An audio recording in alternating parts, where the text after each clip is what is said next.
All right, everyone, let's get started. I'm Roland Vogel. I'm Executive Director of CodeX. CodeX is the Stanford Center for Legal Informatics, a joint center between the law school and the computer science department. Our mission is to do research and develop technology that can enhance the legal system, automate certain legal processes, and ultimately empower all stakeholders in the legal system, so not just legal professionals. We will have a separate session on the different projects we're working on and center activities in a couple of weeks from now, so I won't go into too much detail now. So let me introduce our speaker today. It's my distinct honor and privilege to introduce our very own Professor Harry Surden. I guess, when people start calling you our very own, it means that you're successful, but Harry is really our very own. He was our first research fellow in CodeX in 2006 and 2007, if I'm correct. He is now a professor of law at University of Colorado Law School, where he focuses on IP law, in particular patents and copyright. He also focuses on information privacy law, as well as, of course, application of computer technology within the legal system. He's also when he was here at Stanford, he was a member of the Stanford Intellectual Property Litigation Clearinghouse, which is now better known as Lex Machina. And he was also a director of computer science, of the Computer Science and Law Initiative. He received his law degree with honors, of course, from this law school here. And prior to going to law school, he was a software engineer working for Cisco as well as Bloomberg. His undergrad degree is from Cornell University. Today, Professor Surden will discuss his recent article on computable contracts. And so, without further ado, I'll turn it over to you.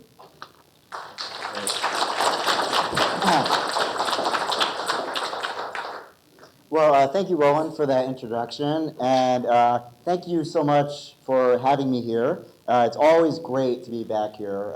Stanford is near and dear to my heart since I spent so much time here, so I'm really always happy to be back. And so today I'm going to talk a little bit about a project I'm working on, an upcoming paper called Computable Contracts. And as it so happens, Stanford is one of the world center in dealing with this topic, computable contracts, so it's especially appropriate to be giving this talk here. So let me give you a little preview of what I'm going to talk about here.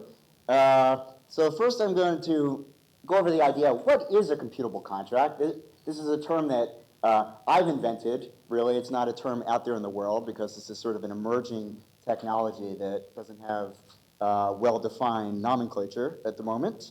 The next topic, I'm going to explore why most law is not computable, but some of it is. Right? I think that's a really interesting aspect, and is actually crucial to our understanding how computable contracts are possible at all. Within that, I'm also going to explore the limits of computable contracts. Right? I just want to say at the outset, I'm not suggesting in any way that traditional paper contracts are going away or that all contracts can be made computable. So I'm going to lay out some of the limits to what we can compute and what we can't, because I think that's important to know. And then finally, I'm going to give some examples of some economically significant but rudimentary computable contracts that are really existing out there in the world right now. And then finally, why computable contracts matter, why we should care about them at all. All right, so let me start out with our basic question. What is a computable contract? What do I mean by that even? All right, so we all know that a contract, right, is a voluntary promise enforceable under the law. We're all familiar with contractual agreements in our daily lives. You promise to deliver a book to my house in exchange for money, and if you don't deliver that book, presumably I could walk into court and sue you for breach of contract for failure to deliver that promise. Right? So that's a contract. Any legally binding promise that is voluntary. What is a computable contract? A computable contract is a contractual obligation that has been formulated such that a computer system can both understand the obligation and determine whether that obligation has been complied with, the contractual obligation. Right? So that might seem a little surprising. How can a computer understand and determine compliance with an obligation? So this is the key to understanding this idea. It's because the legal obligations have been deliberately formulated by the contracting parties from the outset in such a way that the computer can understand it, right? So hold on to that idea, and we'll explore what that means a little bit longer. All right, so what do I mean by the term computable? So there's several possible meanings of the term computable, and I'm using it in a very colloquial, intuitive sense, right? For those of you who are computer scientists out there, there's computability theory, which has a specific technical meaning. I'm not using it in that sense. Rather, this intuitive view, which roughly asks, can the computer process the contractual obligations and arrive to accurate legal conclusions about legal liability or legal consequences? All right, so just think of it in that way. And particularly, I'm referring to the process of the computer employing some variant of deductive logic to arrive at those legal conclusions about liability, right? So the computer is processing it on its own. All right, so with that framework in mind, let me highlight at the outset, I think, two interesting points to consider as this talk moves along at the outset. And the first point has to do with artificial intelligence generally, right? So artificial intelligence generally has produced some really amazing results in the last few years, right? Google has self-driving cars that apparently are driving through the streets of the Bay Area. We've seen IBM's Watson and Apple's Siri. But when it comes to legal analysis, artificial intelligence is not there yet, where computers can operate at the level of a trained, sophisticated attorney, right? So what we would need would be computers to process free-form text like legal opinions and then, or statutory law, and engage in abstract analysis, problem solving, argumentation, making new and novel connections between ideas at the level of a sophistication that a trained lawyer, right? So someday maybe we'll get there, right? But we're not there yet. So what I think is interesting about this and similar projects, computable contracts, is that we're effectively sidestepping some of these limitations on artificial intelligence or computer science limitations to some degree. And why? Because a person has translated whatever legal obligation we're talking about into computer understandable form, right? It's usually some combination of structured language and data, right? So we're effectively sidestepping some of the limitations in the state of the art because we're not requiring the computer to understand and interpret and problem solve on their own, right? We're not requiring the computer to do this. And it turns out that you can still do some really interesting work in the law without having fully solved the natural language processing problem or abstract reasoning problems that people are working on today. Right, so that's the point. You can do really interesting work today. So for example, when you make contracts computable in the way I'm going to describe, you get some completely novel properties of contracts that you don't see in the traditional paper contract world. Right? So once you make a contractual obligation computable, you can, for example, detect incompatible or contradictory legal obligations that you really can't detect in today's world, today's paper contract world with ease across, say, thousands of obligations. So that's one point to keep in mind. You can do interesting stuff today in law. The other dimension I want to talk about is what this has to say about this famous phrase that some of you may have encountered, Kotas Law. Right? So in the mid-1990s, Lawrence Lessig, who's a former law professor here, and really a giant in the field of technology law, made this famous statement, Kotas Law. And he meant this as a metaphor at the dawn of the internet age. Right? Not that code was literally law, but rather we should think of computer code as having a similar effect to law, in that it also regulates behavior in a way analogous to the way law regulates behavior. Right, so speed limit laws cause us to drive more slowly, so it's regulating our behavior. Analogously, computer code can inhibit or encourage behavior online. And he was making the point that we should consider the regulation of code alongside the regulation of law in online contexts. Well, what's interesting, I think, in this area of computable or computational law, in the computable contracts context, I would suggest that code actually is law, right? It's not that it's like law, right? Code actually is law. Those creating their contractual obligations have deliberately decided to represent these obligations not using paper, but embedded in data in code. So I think that's another interesting point to keep at the outset. All right, so I think it's a fair question to ask, really, is law ever computable in this way? Right, so it seems maybe a little far-fetched or unrealistic. I teach first-year law students, right, and I spend a good deal of my time disabusing them of a very mechanical view of the way law works, right? And that's sort of the paradigm of the first-year situation where you come into law school and you might have a very mechanical lay view of the law as sort of deductive analysis, and then that quickly gets pushed aside when you see that law is not so deterministic as it might seem superficially, right? So the answer is, in my view, most of law is indeed not computable in this way, but some is. So I think that's an interesting outcome because it pushes back against this backdrop that all of law is highly uncertain or arguable or indeterminate, right? So we're going to talk a little bit about that because I'm going to focus on this some, because I think that's where a lot of interesting work can be done in this area. But before I do, let me give you an actual example of computable law that some or all of you have used in your personal lives, right?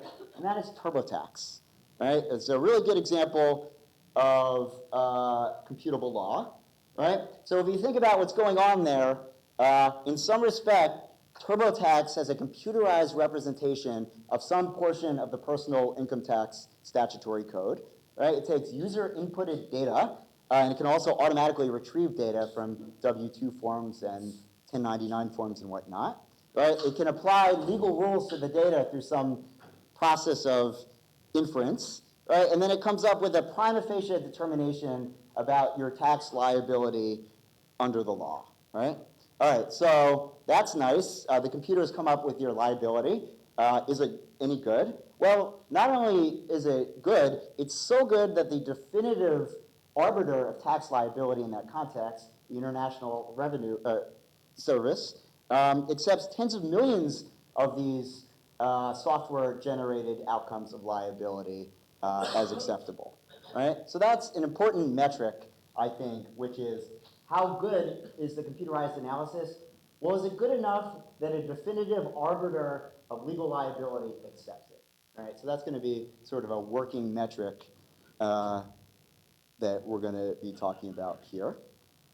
All right, so I'm going to make the argument that to understand the idea of computable contracts, it is both helpful and necessary to first understand the properties or the features of the personal income tax code, right, that make them amenable to computation in the way that we've just described in TurboTax, right? And although this example and others come from the public law setting, we will translate these ideas into the private law setting of contract law, right?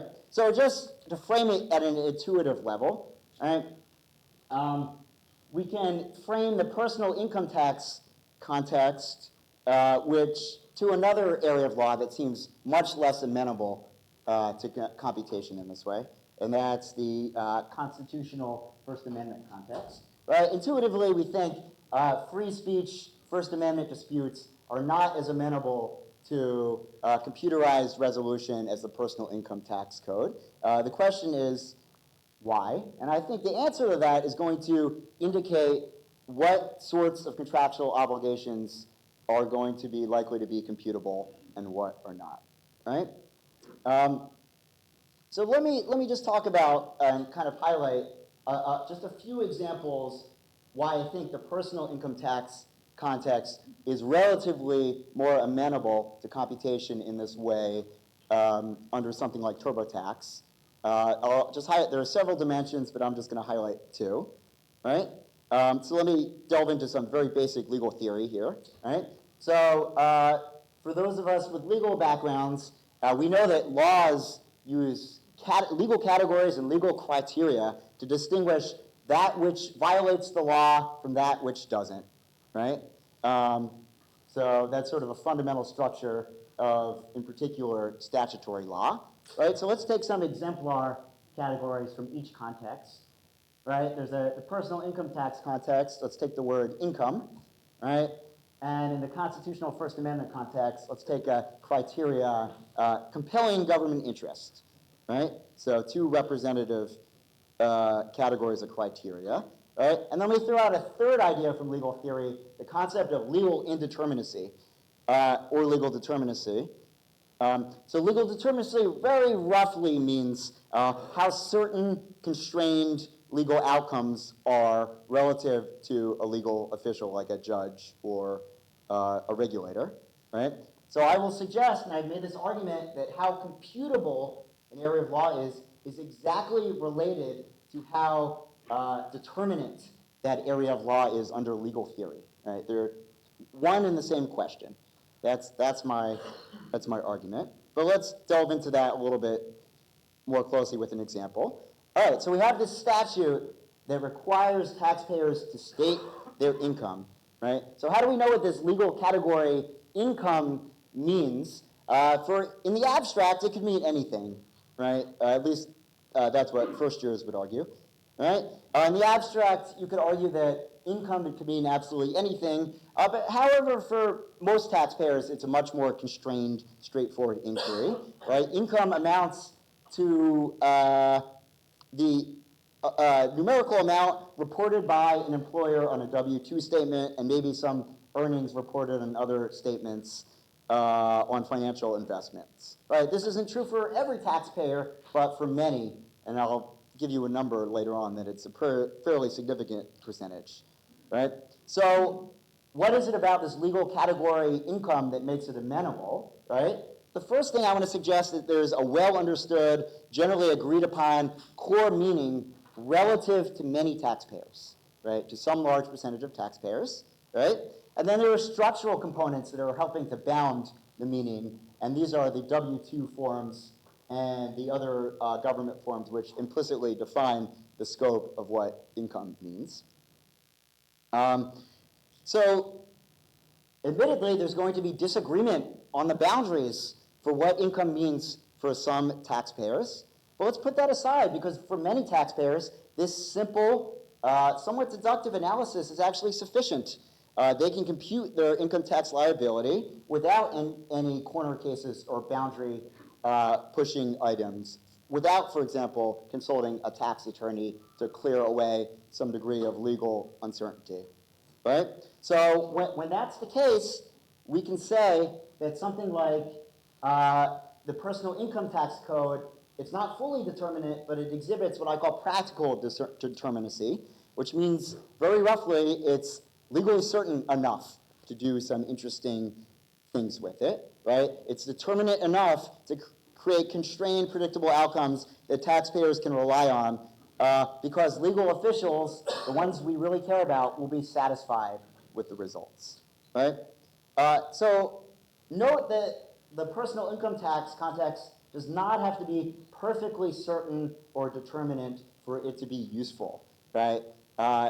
So there are many taxpayers for which this is not the case, whose income presents a lot of complex issues and where there are corner cases or borderline areas where the definitions will be over and under inclusive, right? So we imagine that Warren Buffett does not use TurboTax to do his personal income tax, although apparently Timothy Geithner does. But nonetheless, right, just because there are some people whose personal income tax is too complicated does not undermine the fact that it is relatively more certain for many. And I've seen estimates that somewhere upwards of 50 million people out of taxpayers out of 150 million or even more fit into this highly determinate deductive context. Okay, so that's one dimension I want to focus on that gives us a hint to the properties of computability of law. The other dimension I want to highlight is something I call forbearance, right? So we have a model of legal decision making by the computer. Computers engaging in deductive analysis, applying representations of laws to facts. So we want it to be accurate, right? So what is our metric for accuracy? Well, I've suggested it earlier. It was, what would an authoritative legal decision maker, like a judge or a jury or somebody who can resolve legal uncertainty, would they disagree? Right? That's our important functional metric. Right? So the second dimension that I call forbearance up there roughly refers to how empowered are legal officials to second guess or challenge reasonable layperson determinations, right? So if layperson decisions are constantly, reasonable layperson decisions are constantly challenged by legal officials who say, I disagree because I would have come out differently even though your analysis is reasonable, right? That's going to increase the amount of uncertainty. We can't rely similarly on legal analysis because there's always the possibility that a legal official will come out differently. On the other hand, if there's an implicit or explicit policy in which legal officials deliberately refrain through a policy of forbearance for challenging reasonable assessments of legal categories of incomes just because they would have come out differently, there is increased legal certainty, and in those contexts, we can rely more increasingly on computerized representation. So for various reasons, this is arguably what's going on in the personal income tax context. If you're interested, I wrote a paper about this, which you can read about, and I specify all the different dimensions and explain the different policies, but I'm not going to go into it now. For the moment, let's just assume that there's a policy of implicit forbearance in the personal income tax context where legal officials generally don't challenge squarely reasonable applications of legal categories like income, but rather focus on unreasonable or abusive areas. Okay. So now we've highlighted two dimensions of what makes law more or less amenable to be computed in the way that we've talked about. Let me just point out that it's not the case, and I don't mean to suggest that the personal income tax context was deliberately designed to be computable, right? Rather, its eventual computability is an unintended artifact of two other policy goals, or several other policy goals, right? So these are, for example, the idea that it's designed to be complied with by a large quantity of non-legally trained or lay persons. It's designed for a high level of compliance through society by these lay persons. And we want a high degree of certainty among the populace for their reasonable tax decisions, right? And also, it's not the case that the whole code is computable in this way, right? There are significant portions that exhibit the areas of indeterminacy that we will focus on shortly. All right, so this leads to another question, which is a favorite of my first-year law students. Why not just make the whole law computable in this way? Wouldn't that be great? Well, not for lawyers, but maybe for the world out there, right? Wouldn't that be great if we could just make all law computable, right? Well, it turns out in the law that, as programmers like to say, uncertainty is a feature and not a bug, right?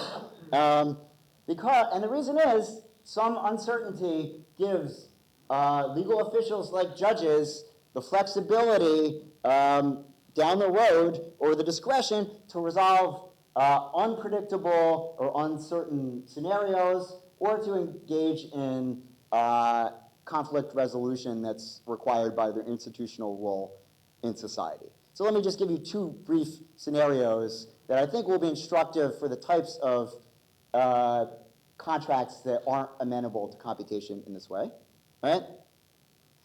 So one example is this, many lay people don't understand this, but first-year law students certainly do, that courts are most often not in the role of finding objectively right answers, like measuring the distance from the Earth to the sun or something like that, right?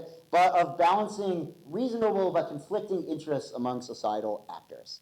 Right, so you've got a homeless shelter that wants to open up your residential neighborhood, and the residents are unhappy because of the consequences. The court is being asked to resolve a conflict between two reasonable actors. It's not necessarily clear that one is right and one is wrong, right? It's the court's institutional role to resolve conflicts.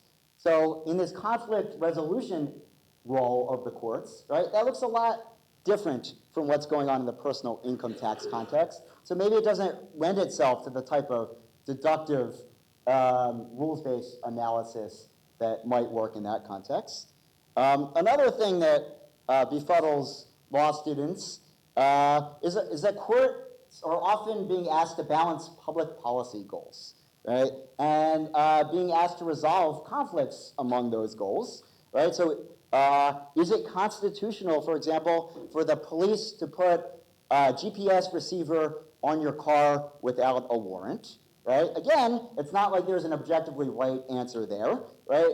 We're asking the court to resolve legitimate but competing public interest concerns, the legitimate law enforcement concerns of the police or the FBI, right, with the constitutional safeguards that we enjoy in terms of invasions of privacy in light of new and unpredictable technology, right? So there are many other reasons, but let's just frame this that there are particular reasons that limit the outer bounds of deductive rules-based determinate law for functional reasons, right? There are reasons, a whole lot of reasons why most of the law does not look like the personal income tax context. So one takeaway, though, I think, that I find particularly interesting is the realization that lawmakers can deliberately calibrate the degree of uncertainty in the law if they want to, right? So they can make all sorts of incremental tweaks in the law to add more or less uncertainty, implicit or explicit discretion, depending on what they think works best, right? And in the past, legal scholars have explored this idea in depth, and they've sort of been debating this idea for a while. If you have more certain legal rules, it leads to more predictability but less discretion. On the other hand, you have more flexibility, right? But thanks to widespread technological changes in accessibility of electronic data and infrastructure, there's a new feature to consider suggesting in this analysis, and that's the ability to compute legal obligations, which really hasn't existed practically until recently, right? So we can apply these ideas in the contracting area, right, in a way that's quite different, I think, from the public law setting where we were just looking. The personal income tax context is public law created by lawmakers, right?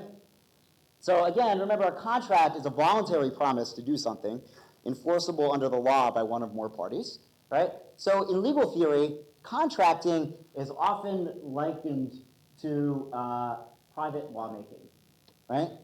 Private lawmaking, that's often what it's called. So what academics mean by that, right, is that the parties who agree to contract can voluntarily submit themselves to almost any type of legal obligation bounded by the laws, right? So with just a few restrictions bounded by criminal and other laws, such contracting parties are like mini lawmakers for themselves, right? They're making their own individual laws and legal obligations that only they themselves are bound to, right? So this is this idea of private lawmaking. So that analysis in the legal literature mostly concerns the substance of the legal obligation, right? So what that roughly means is, what behaviors are you promising to do in the future? That's the idea of the substance. But what's been less talked about is that contracting parties are also in complete control over the form of the legal obligations. And we've seen earlier that it actually matters what the form of your legal obligation is, right? So how you decide to calibrate and design your legal obligation in terms of the criteria or categories has actual effects on discretion and certainty. The first thing to consider is that contracting parties can deliberately agree to design their legal obligations to be more rule-based with well-defined categories, more like the personal income tax context than the constitutional law contracts, right? So that's one thing to consider. They can deliberately choose to do that or not. Moreover, it's not just they can decide to make it more or less rule-like, right? Contracting parties can select an easily measurable metric against which the compliance of their contractual obligations will be fulfilled, right? So Harvard professor Duncan Kennedy is famous for this observation, borrowing an idea he calls formal realizability, right? So if you have a legal criterion for compliance that's formally realizable, what it means is that there's an easily and unambiguous real-world metric against which you can compare a state of the world, right? So a good example is a speed limit, right? Speed limit law. A speed limit law has a numerical threshold for violating the law, right? That's formally realizable because you can compare it against something out there in the real world, the speed of the car, with some high degree of numerical accuracy. Contrast this with something that is not formally realizable, a legal standard that uses the word reasonable, right? Where there's, it's hard to say what's objectively reasonable out there in the real world, right? But it's not, I want to point out, it's not just formal realizability in contract law that matters here, right? So we've always had contracts that are formally realizable in this way in the paper contract world. We've had contracts with numbers and dates. I'm going to deliver my widget by this date on this time in paper form. To be computationally formally realizable or computable contract in the way I'm talking about, right? You have to translate this logic of the legal obligation into a form directly understandable by a computer system, right? With the specific goal that the computer itself is going to be able to determine the outcome of the contract. So let me give you just a simple example of such an idea, right? You have a simple contract that you're going to deliver a widget by a certain date, right? That's always existed in paper world before. In our computable contracts format, right, you translate the logic into some sort of structured computer understandable form, a combination of structured computer language and data, right? Such that, and you would agree ahead of time, the parties, that the fulfillment of the legal obligation would be determined by the computer by the presence or the absence of a database record that indicates delivery or not, right? So that's the key idea there. The computer, the obligation has been translated in a way that the computer can get out there and resolve. And importantly, the parties have agreed that resolution will depend in that way, right? So that's a computable contract. And it's key to point out that parties have a deliberate policy of forbearance, just like I talked about in the personal income tax context, right? So they have to act, so it's the case, anytime you have formal mechanical rules, right, we know this now, there are going to be exceptions to the rules, there's going to be over and under inclusiveness on the borderline at the margins, right?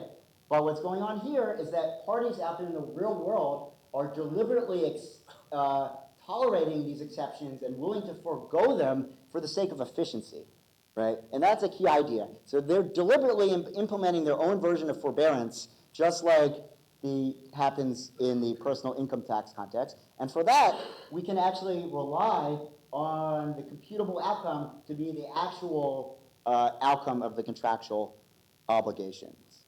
All right, so let me show you some examples. So a really good example actually comes from the work of Professor Michael Janasareth and Roland Vogel on the Stanford Intellectual Property Exchange, where they've done really interesting work trying to formalize some of the contractual licensing terms that come with intellectual property.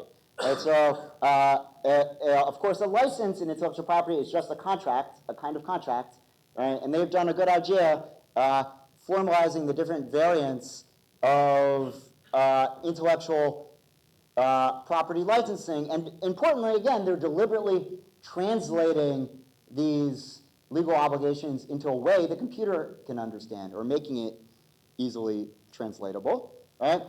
We also see this starting to happen in Europe in government e-procurement. Right? So they're starting up programs in Europe. If you want to sell products to various European governments, you basically have to have a threshold agreement where your computer and the government's computer are engaged in automatic negotiations for various identifiable objects out there, and you've created a computable contract where they can verify delivery in this highly structured form. Arguably, the DRM that we've seen from iTunes is a variant of this. So you see this a lot in e-commerce transactions. You want to buy a book online, right? It turns out that the website you're clicking buy the book from doesn't always have it in stock. Rather, they have a nexus of agreements with third-party virtual suppliers, right, who on the fly can supply these items or not, right? So when you click buy this book, on the background, the website's computer has a negotiation with a third-party computer that says, do you have this in supply, and will you agree to deliver it? And the third-party supplier says, yes, and they create a computable contract verifiable by delivery records. All right? And there's some of this going on in finance in various financial and derivative contracts. All right, so let me conclude briefly, and I want to get to your questions, with some benefits and limitations of computable contracts. So why would anybody want to do this? It seems like a lot of work, right? And it's only a limited subset. Well, it turns out economic efficiency, right? So this has been tried in other areas, and it hasn't caught on, notably in the privacy area, P3P, right? But one of the things that's actually driving it now is that it's more efficient to do things this way, and people are willing to tolerate the limitations in exchange for economic efficiency.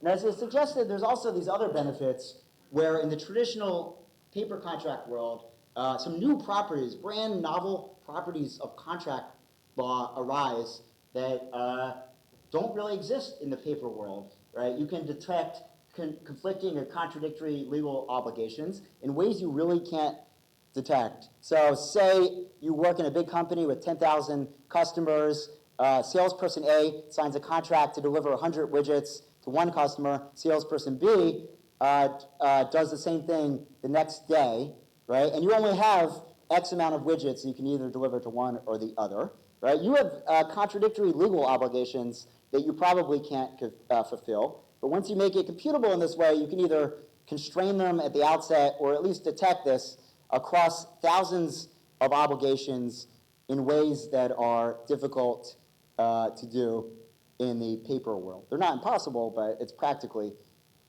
And then briefly, I want to say, all I want to do is highlight here is that you can't make every contract computable, in my view, due to limitations. Sometimes you want discretion in contracts the same way you want discretion in the law, in the public law. Sometimes you can't fully predict future circumstances. So I think there's a relatively limited subset of areas for computable contracts with repeated, predictable, certain outcomes, like the book context we talked about. So let me stop there because I want to take your questions and throw it out there to anyone who has any. Could you please use the microphone?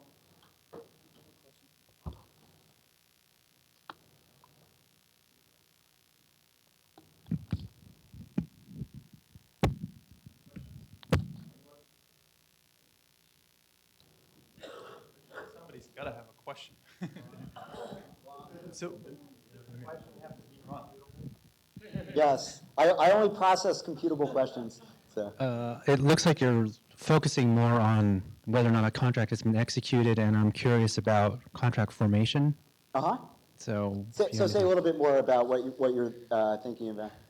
whether or not you could take two sides to kind of generalize something that they're looking for, and you're going to pull out clauses from somewhere and throw them in there, severability, or you want to have what's the word? This is the inclusive one. I can't remember that. I've been Okay. out of it for a while. It Right. but more general than that. Yep. So I think that's a great point, and I think somebody is going to work on that very soon because it seems like a no-brainer. So this is just a specific part, but I think somebody suggested also the idea of automating to some degree the translation between the standard clauses and their logical structured counterparts, which I think both are great ideas, actually. So somebody should write that next paper. Yes. I was wondering, in terms of measuring compliance by seeing whether or not there's an entry in a database. Yes. I think that does seem like a simple, clean way to do it, but a human's going to decide whether or not to enter that into a database as Right. delivered. And so aren't we still stuck with all the murky issues of inspecting, and is this really the widget that I ordered, or is it defective, et cetera? I'm wondering how much is really gained by just saying, well, we're going to look at compliance as an entry in a database, as opposed to just the guy's going to say, okay, this is what I asked for. Right. No, so that's a great question. So I think on one hand, a lot is gained efficiency-wise, while not necessarily theoretically, right?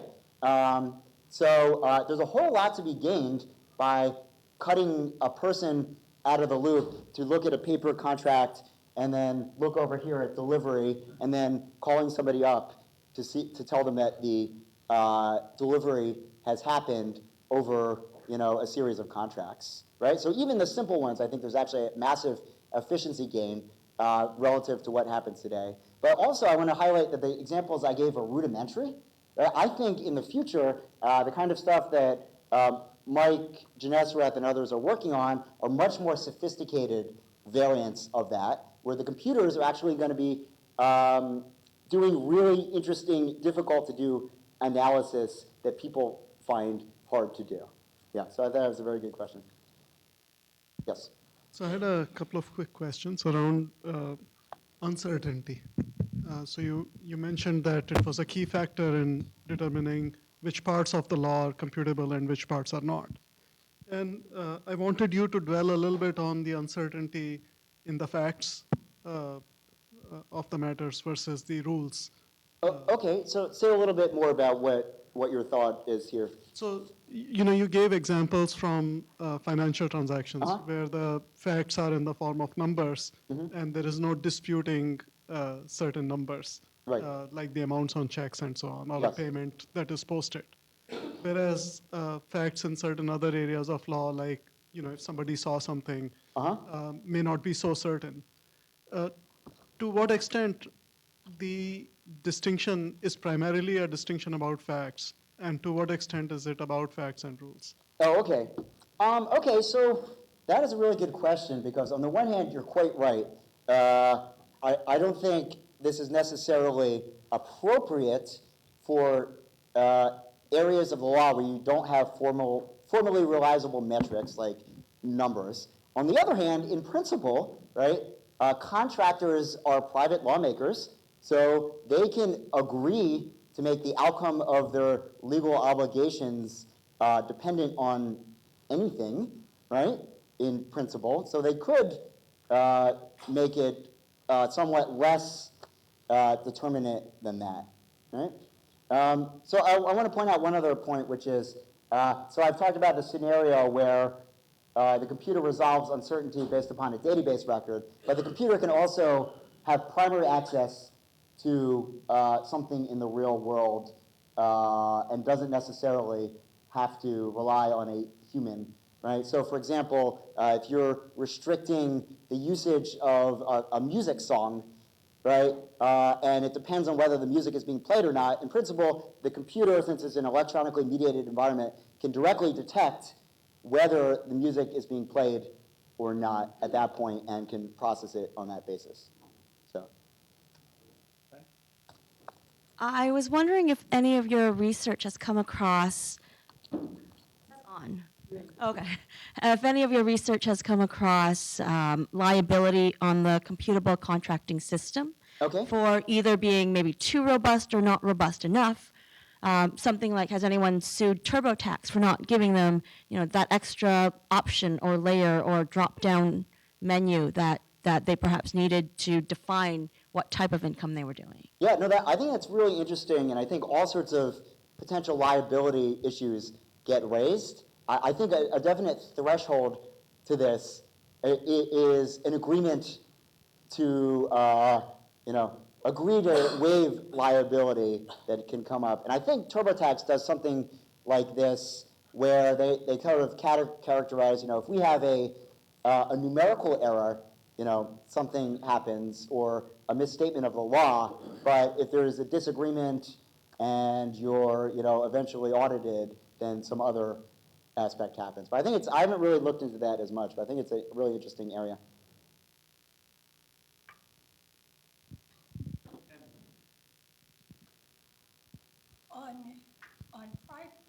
On contract formation, Yes. as private lawmaking, I think you're assuming that both sides are in roughly equal bargaining positions. Yes, right.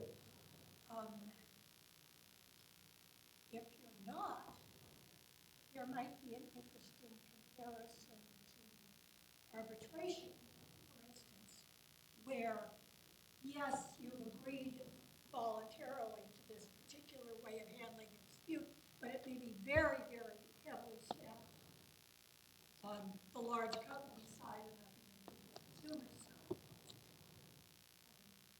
Yeah, I think that's a really great point. And I think the examples I've been focusing on is efficiency in the business context with the assumption of equal bargaining power. I think it's a totally different analysis when you have unequal bargaining power, and it's something that really needs to be taken seriously and thought about differently, I think, in that context.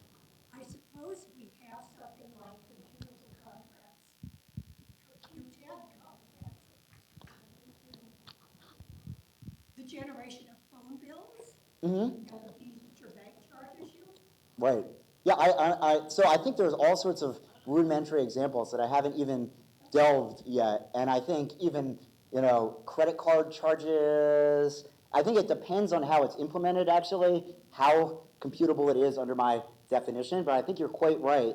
And part of the idea of writing this paper is that there's all these contractual obligations that are going under the radar in law because they're embedded in data, right? They don't look like our traditional paper contracts that the court is used to seeing. Rather, it's represented in databases and agreements. And what happens when somebody walks into court, showing a printout that doesn't look like our traditional contractual agreement?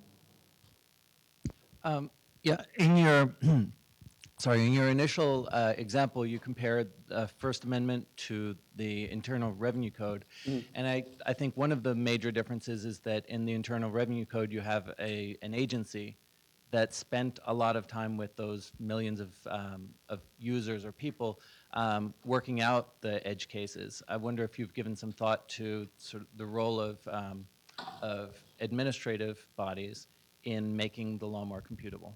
That's a good question. I haven't really thought about that much, although where you actually see it happening in public law tends to be in the administrative area. So one area that I think is advanced in this way are the different regulatory bodies that deal with spectrum, wireless spectrum regulation, and dealing with avoiding interference. And they've started to craft regulations that are really, I think, computable in this very way, where the regulations are capable of being implemented in, for example, the cognitive or smart radios. They can figure out on its own whether or not they're compliant with spectrum regulation. That's a good point.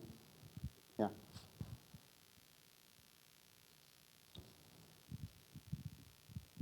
So I guess one way of looking at the practical determinacy is, as you suggested, another way I'm going to suggest is that you can look at the number of inputs, the size of the solution space. In the tax environment, you've got just a small number of possible inputs that are acceptable to be determined, and a small number of outputs that would work. If you start to get to an area, perhaps in the agency law context or elsewhere, where suddenly you've been able to maybe have a larger scope of inputs in the solution space, where you can start to make some sense of it. Perhaps maybe you could do probabilistic type of work going into it, the formation point of view, and say, okay, there's a X% chance that the outcome will look like this. How can we craft the contract to strengthen this outcome versus another outcome? Yeah, I think that's a great idea, and I think there's a lot of interesting work to be done on the probabilistic end, and not much has been done on that end. There's a professor, Dan Katz at Michigan State, who started to do some work on that. But really, the work I've seen related to predicting outcomes, there was a paper out of Penn 8 years ago, which created a probabilistic model that was capable of predicting Supreme Court decisions a little bit better than the experts. But this is an area that really, I think, is ripe for research. So it's a good idea. Any other questions? Yeah.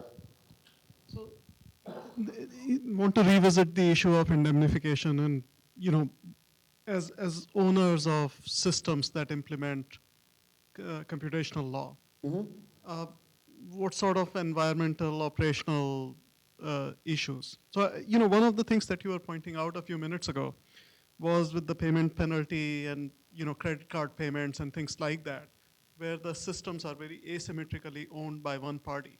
So they pretty much get to enforce their own laws in their own systems.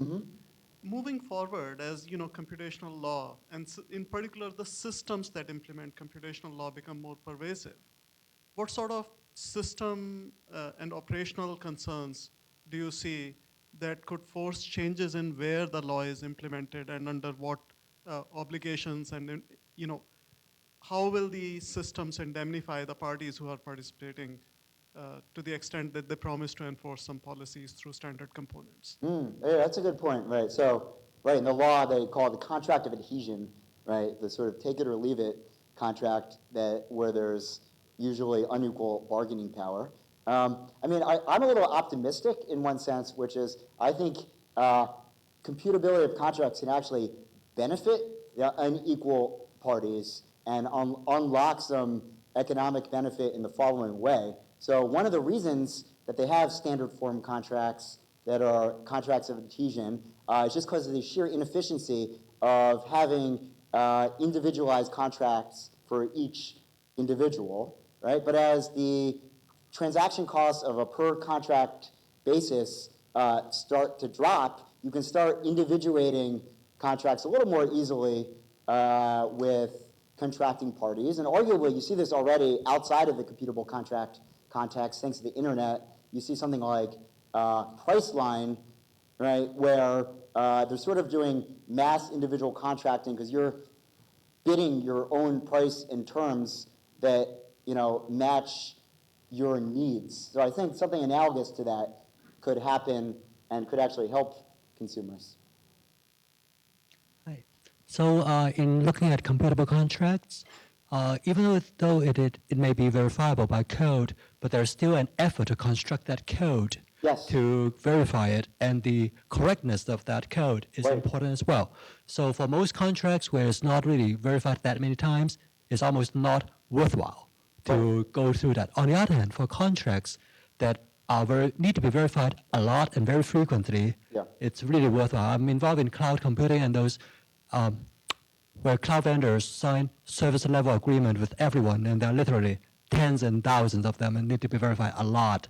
And the vendors are very interested in knowing whether they're above or below, and they need to adjust the pricing or the service level agreement to fit under the curve. And I think that's really a very interesting area for this concept to apply. No, I think you're right. And one thing this reminds me, I forgot to mention, is that I've sort of given this story about computer programmers typing stuff in, but really I think we're going to need human interfaces that allowed you to build these things, and the translation is sort of done under the hood.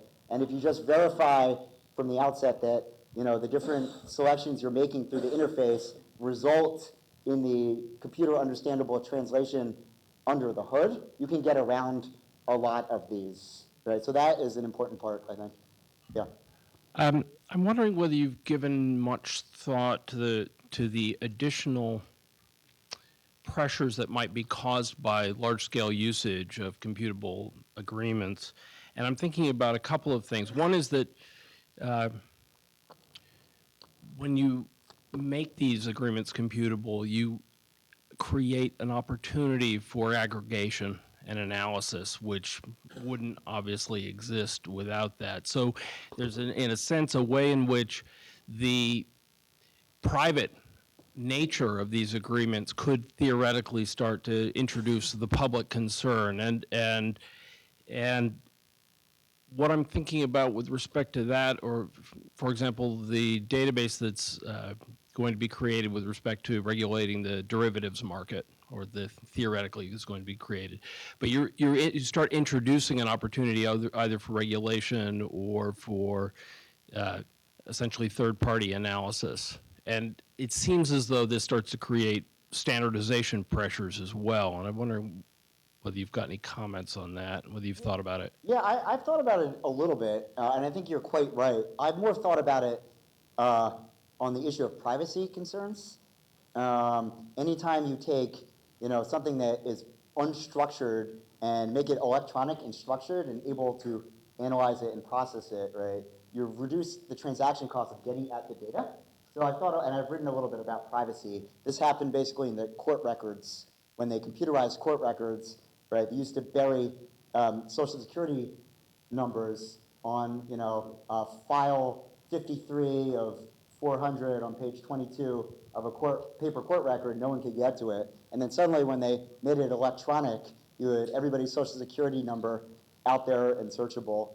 But I haven't thought about it as much in terms of analysis of standards. So just to give you what might be a more or less realistic example, reputation, computation of reputation based on transactional problems could start to become something that was public via that. And then I was thinking about an example that we see today, which is almost fits into your model, but maybe not quite, which is the situation where people's search results were changed when Google changes the way in which they're doing their computation, and all of a sudden people start screaming because it changes their position on the page. Right. Well, that's interesting. I have to think about that a little bit. Yeah, because I haven't verified this, but I think that Google has some variants of what might be considered computable contracts in their AdWords area. So I don't know. I have to think about that a little bit. Kind of a broad question, but I'm curious what you would call this general area of the law, legal informatics, computational law. Yeah, well, I teach a seminar on this, and I use the very highly descriptive name "Computers and the Law." So I don't know how helpful. Realistically, the problem with that is that we try to differentiate between the law of technology and the technology of law. So that confuses people. Right. Well, my whole point in the seminar is that you can't disentangle one from the other. So there might be a disagreement about the idea of the dichotomy that they are different. I think that there's a dynamic interplay that's really hard to untangle. You're not helping. Any more questions? One area I think would be interesting to think about applying this is in judicial orders. So in a way, when a judge gives an order, it's sort of like a contract in that he's promising you that you'll go, be put in jail if you don't comply with whatever he asks. And I think that sort of if you create judicial orders in a way that they're designed to interface with litigation software, you might have a much easier and more efficient way of saying, X or Y has to be done by a certain date per this judge's That's order. a good idea. I hadn't thought about that. Yeah, that's a good idea. Right. I think this idea of computational law has applicability elsewhere outside of contracts. I think it's very much at home in contracts for the reason I've suggested. And in public law, it's a little uncomfortable because you have all these issues that I'm sure law students are familiar with contested values and contested meanings, right? Where in contract law, you have that to a lesser degree because the parties are voluntarily agreeing to their own obligations. All right, well, if there are no more questions, then please join me in thanking our guest speaker.